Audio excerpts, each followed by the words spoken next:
What's going on, fam? Welcome back to Gig Life Driver. This is part 3 of No Tip, No Trip.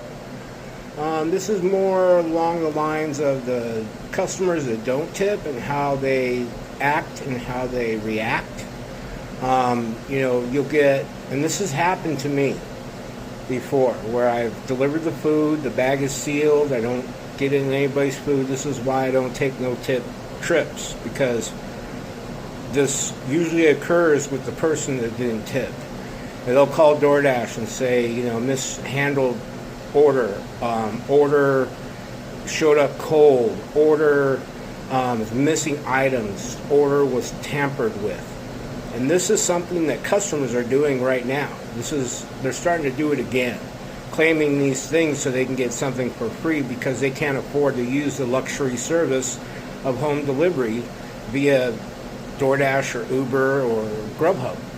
So I haven't seen anything about, people doing this in the grocery, but they do it in Shop and Pays they'll claim they didn't get an item or two or whatever, so they get credit back. If you're going to do all that, then get your butt out of your house and in your car or on your bike or on your moped and go get your food.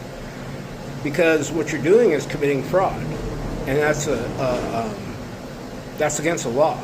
And then secondly, because you're blaming the driver, me or any other driver, and it's a lie, you're practicing defamation. Now, in my situations that I've dealt with these people before, I just call local PD and I have them arrested for fraud, for lying and stealing food. And then I call DoorDash or Uber or whoever, and I let them know. I say, hey, your customer called in and said, I didn't deliver their food. That's stealing. That's against the law. That's fraud, a fraudulent act. So I called PD, and they came and picked them up. So just to let you know, I'm not tolerating any of that crap, because those customers don't care about me and my future and having a job. And jobs are hard to find. I just filled out another freaking 10 applications and I didn't get anything back.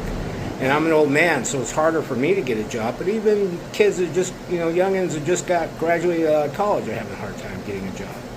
So, customers, if you do that to the wrong driver, you could end up in cuffs.